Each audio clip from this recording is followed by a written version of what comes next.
3 risques auxquels tu es confronté quand tu décides d'entreprendre en Afrique. Oui, entreprendre, ce n'est pas facile. Moi, je ne suis pas là pour vendre du rêve à qui que ce soit. Mais en Afrique, c'est encore plus compliqué à cause de ce que je vais te dévoiler dans cette vidéo. Dans la vidéo, je vais t'expliquer étape par étape pourquoi tu dois préparer ton mental afin de vivre certaines réalités du terrain.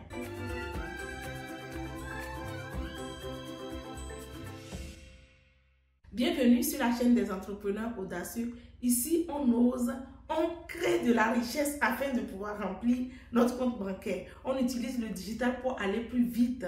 Oui, je suis Sadiatou, spécialiste e-commerce et de la visibilité. Je t'aide à pouvoir gagner de l'argent dans le confort de ta maison. J'organise une conférence, une grande conférence sur l'éveil de la conscience et du développement féminin dans 3 pays en Afrique. Tu as toutes les informations dans la description de la vidéo. Togo, Bénin, Burkina Faso. J'ai fait des formations complètement gratuites que tu peux avoir dans la description de la vidéo. Abonne-toi, partage la vidéo, ça peut aider une personne. Si tu es de la diaspora, tu peux envoyer ça à d'autres personnes et je suis sûre que cette vidéo va les aider. Le premier risque, c'est la main-d'œuvre paresseuse. Oui, je suis désolée, mais il faudrait qu'on se dise la vérité en tant qu'Africain. L'Africain est résilient, il est courageux, mais dans le cadre du travail, s'il n'y a pas vraiment une discipline, s'il n'y a pas une pression vraiment, c'est la pagaille.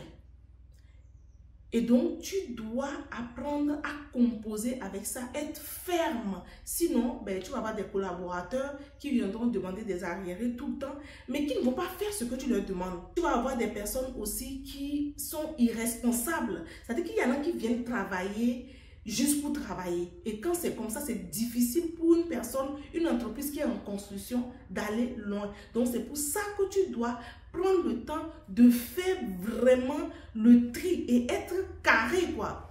Quel que soit le traitement qu'on va te faire, il faut que tu comprennes que quand on parle d'entrepreneuriat, c'est le business. Et le business, c'est l'argent. Voilà, ce n'est pas une société familiale, des choses comme ça. Le deuxième risque auquel tu vas être confronté, c'est la pression familiale. Oui, moi, j'ai rencontré un cas comme ça. C'est une personne que je connais. Et son frère lui demandait à l'époque de changer les places dans son entreprise. Vous voyez un peu, ça veut dire que le frère voudrait qu'on place quelqu'un quelque part.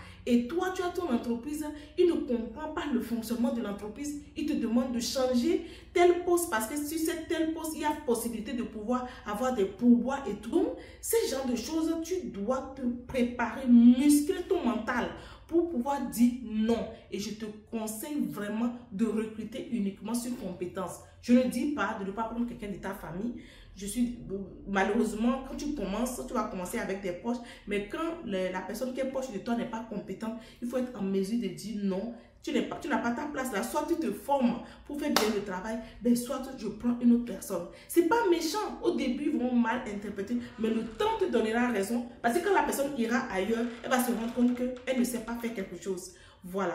Le troisième risque, c'est l'administration.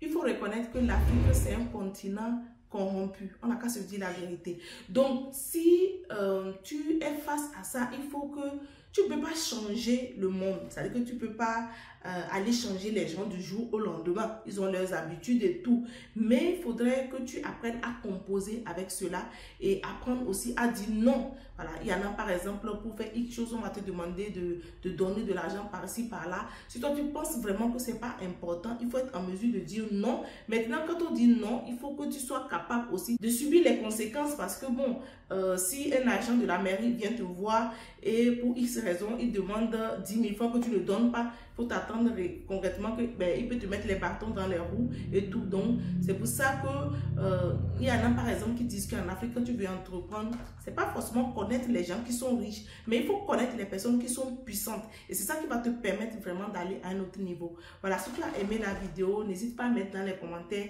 s'il y a d'autres risques auxquels on peut... voilà, ça va aider plusieurs personnes qui sont de la diaspora qui regardent cette vidéo.